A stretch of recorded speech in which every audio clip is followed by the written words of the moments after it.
સમાચાર સવારમાં આપનું સ્વાગત છે। તાજના તાજા અને મહત્વપૂર્ણ સમાચારો પર એક નજર કરીએ તે પહેલા ચેનલને સબસ્ક્રાઇબ કરી લો। રાજ્યમાં 26 જુલાઈ થશે મેઘતાંડવ। હવામાન વિભાગ દ્વારા આવતીકાલે 26 જુલાઈના રોજ વલસાડ, દમણ અને દાદરા નગર હવેલીમાં ભારે વરસાદની આગાહી કરવામાં આવી છે। આ સાથે રાજ્યમાં 26 જુલાઈ બાદ વરસાદનું જોર વધે તેવી શક્યતા છે, જ્યારે અમદાવાદ અને ગાંધીનગરમાં હળવા વરસાદની આગાહી કરાઈ છે, જ્યારે સાબરકાંઠા, બનાસકાંઠા, મહેસાણા, અરવલ્લી, પાટણ, ખેડા, આણંદ, પંચમહાલ, દાહોદ, મહીસાગર અને સૌરાષ્ટ્રના મોટાભાગના જિલ્લાઓ અને કચ્છ માટે પણ વરસાદની આગાહી કરી છે। રાજ્યના 48 ડેમ હાઈ એલર્ટ। રાજ્યમાં સતત ભારે વરસાદ નોંધાઈ રહ્યો છે। આજે સવારે 8 કલાક સુધીમાં નર્મદા ડેમ 58% ભરાયો છે, જ્યારે અન્ય 206 જળાશયો કુલ સંગ્રહ ક્ષમતાના 60% કરતા વધુ ભરેલા છે, જેમાં 28 જળાશયો 100% અને 62 જળાશયો 70 થી 100% ભરાયા છે। આ સાથે 38 જળાશયો 25% કરતા ઓછો પાણીનો સંગ્રહ છે। રાજ્યમાં 48 dam high alert, 17 dam alert અને 25 ડેમ માટે વોર્નિંગ આપવામાં આવી છે।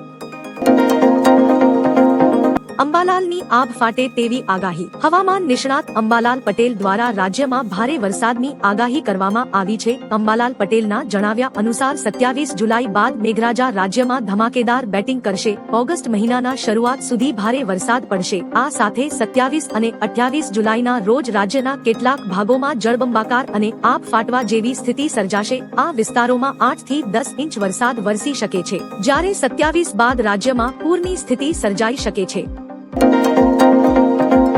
રાજ્ય સરકારનો મહત્વનો નિર્ણય। રાજ્યના રેશન કાર્ડ ધારકો માટે રાજ્ય સરકારે મહત્વનો નિર્ણય કર્યો છે। આગામી તહેવારોને લઈ અંત્યોદય અને બીપીએલ રેશન કાર્ડ ધારકોના હિતમાં નિર્ણય કર્યો છે। તાથી 75 લાખ રેશન કાર્ડ ધારકોને ફાયદો થશે। સરકારે તહેવારને લઈ વધારાની ખાંડ અને રાહતદરે ખાદ્ય તેલનું વિતરણ કરવાનો નિર્ણય કર્યો છે, જે ઓગસ્ટ મહિનાની શરૂઆતથી જ વિતરણ કરવામાં આવશે।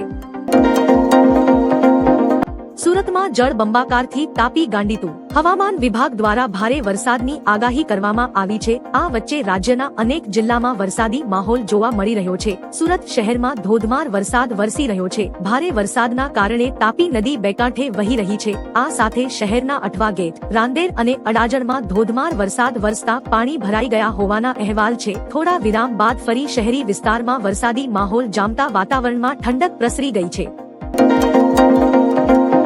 દૂધ અને દહીં જેવી વસ્તુઓ સસ્તી નહીં થાય। સરકારે સંસદમાં સ્પષ્ટ કર્યું છે કે 12% જીએસટી સ્લેબ હમણાં સમાપ્ત થશે નહીં, જેમાં દૂધ, દહીં અને ચીઝ જેવી વસ્તુઓનો સમાવેશ થાય છે। થોડા દિવસો પહેલા સમાચાર આવ્યા હતા કે જીએસટી કાઉન્સિલ દ્વારા રચાયેલ જીઓએમ 12% ટેક્સ સ્લેબ સમાપ્ત કરી શકે છે। નાણાં રાજ્યમંત્રી પંકજ ચૌધરીએ લોકસભામાં જણાવ્યું હતું કે જીએસટી દરોમાં તાત્કાલિક ઘટાડો કરવાનો કોઈ પ્રસ્તાવ નથી। ખેડૂતોને મોટી રાહત, ચૂકવાઈ વીમાની રકમ। ભારે વરસાદના કારણે ખેડૂતોને મોટા પાયે નુકસાન થાય છે। આ વચ્ચે પોરબંદરના ખેડૂતોને ગુજરાત સરકાર દ્વારા મોટી રાહત આપવામાં આવી છે। પ્રધાનમંત્રી ફસલ વીમા યોજના હેઠળ પોરબંદરના ખેડૂતોને 9.5 કરોડ જેટલી વીમાની રકમ ચૂકવવામાં આવી છે। ટેકનિકલ ખામીઓને દૂર કરીને 9,783 ખેડૂતોના ખાતામાં વીમાની રકમ જમા કરવામાં આવી છે। સુરતીનો કમાલ મહિલા સુરક્ષા માટે ડિવાઇસ બનાવ્યું। મહિલા સુરક્ષા માટે સુરતના 18 વર્ષીય હરમિત ગોધાણીએ મહિલા સુરક્ષા માટે વુ સેફ નામનું ડિવાઇસ બનાવ્યું છે। આ નાનકડું ડિવાઇસ એક બટન દબાવતા જ 500 થી વધુ લોકોને એલર્ટ કરશે। પહેલા ફોન કોલ જશે અને 2 સેકન્ડ પછી લાઈવ લોકેશન વોટ્સએપ પર મોકલાશે। આ ડિવાઇસ મુશ્કેલીમાં મુકાયેલી મહિલાઓ માટે સંજીવની સમાન છે, જે ઇમરજન્સીમાં ઝડપી મદદ સુનિશ્ચિત કરશે। ફાઇનલમાં પહોંચી દિવ્યાએ રચ્યો ઇતિહાસ। ભારતની international master Divya Deshmukh FIDI મહિલા ચેસ વર્લ્ડ કપની ફાઇનલમાં પહોંચનારી પ્રથમ ભારતીય ખેલાડી બની ગઈ છે। તેણે પૂર્વ વિશ્વ ચેમ્પિયન તાન જોંગીને હરાવી છે। ભારતની દિવ્યા દેશમુખે જ્યોર્જિયાના બાટુમીમાં એફઆઈડીઆઈ મહિલા ચેસ વર્લ્ડ કપ 2025ની સેમીફાઇનલમાં ચીનની તાન જોંગીને હરાવી હતી। ઉલ્લેખનીય છે કે તે આ સિદ્ધિ મેળવનાર પ્રથમ ભારતીય મહિલા છે। મહાદેવના મંદિર માટે બે દેશ વચ્ચે યુદ્ધ। ભારતથી 4,500 કિલોમીટર દૂર આવેલા બે પડોશી દેશ કંબોડિયા અને થાઇલેન્ડે એકબીજા પર હુમલો કર્યો છે। ચોંકાવનારી વાત એ છે કે ભૂતકાળમાં પ્રેહ વિહાર મંદિર કંબોડિયાની હદમાં જતું રહ્યું હતું। મંદિરને કારણે થાઇલેન્ડે આ નકશાનો ઉગ્ર વિરોધ કર્યો હતો। કંબોડિયાના સંરક્ષણ મંત્રાલયે જણાવ્યું હતું કે થાઇલેન્ડના વિમાનોએ પ્રેહ વિહાર મંદિર નજીક બોમ્બ ફેંક્યા હતા। પ્રેહ વિહાર મંદિર ભગવાન શિવને સમર્પિત છે। લીલા દુકાળ માટે ખેડૂતો તૈયાર રહેજો. થોડા વિરામ બાદ ફરી છેલ્લા 3 દિવસથી રાજ્યમાં વરસાદી માહોલ જોવા મળી રહ્યો છે. હવામાન નિષ્ણાત પરેશ ગોસ્વામીએ આગાહી કરી છે કે હવે પછીની વરસાદી સિસ્ટમ ખૂબ જ મજબૂત હશે અને અમુક જગ્યાએ તો 10 ઇંચ કે તેથી વધુ પણ વરસાદ પડી શકે છે. આજે રાજ્યમાં છૂટાછવાયા હળવા સામાન્ય ઝાપટાની શક્યતા છે. 0 ઇંચ કરતા વધુ વરસાદ ટૂંક સમયમાં પડી જાય તો ત્યાં અતિવૃષ્ટિ જેવો માહોલ પણ જોવા મળી શકે છે.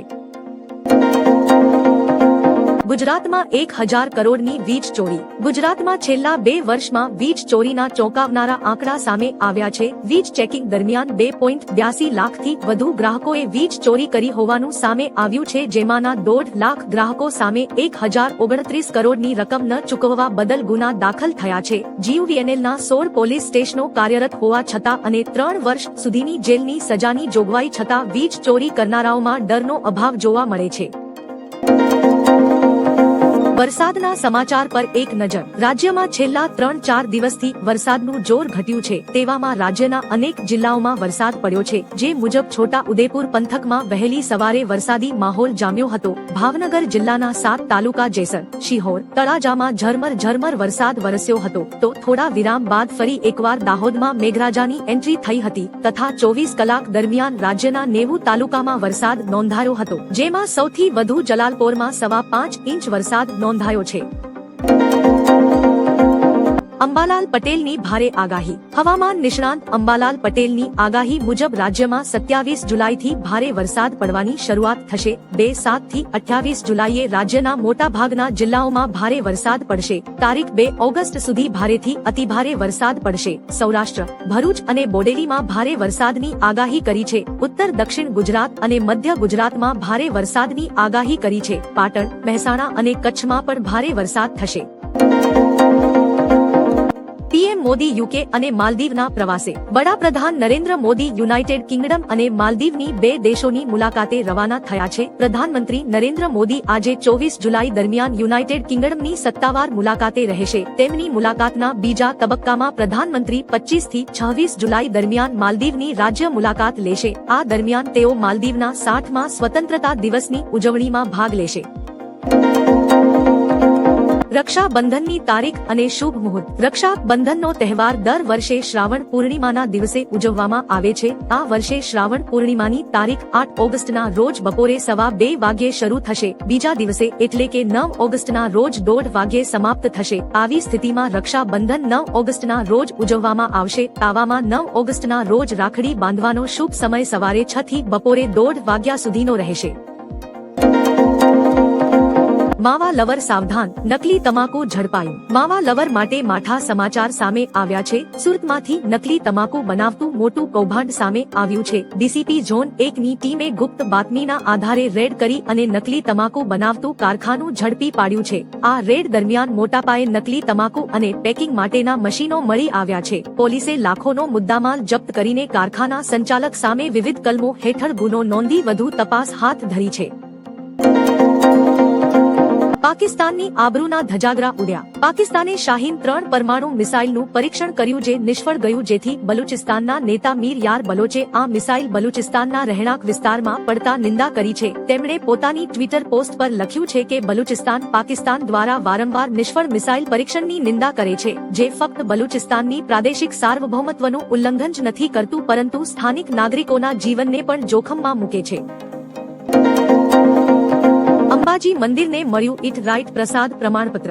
યાત્રાધામ અંબાજી સમગ્ર વિશ્વના શક્તિ ઉપાસકોની આસ્થાનું કેન્દ્ર છે. અંબાજી મંદિર ટ્રસ્ટ દ્વારા મોહનથાળ પ્રસાદ બનાવી વેચાણ કરવામાં આવે છે. વર્ષ દરમિયાન લગભગ 1.25 લાખ જેટલા મોહનથાળ પ્રસાદનું વેચાણ કરવામાં આવે છે. ભાવિકોને આપવામાં આવતા પ્રસાદને FSSAI દ્વારા તમામ માપદંડોને આધારે અંબાજી મંદિરને ઇટ રાઇટ પ્રસાદ પ્રમાણપત્ર આપવામાં આવ્યું છે.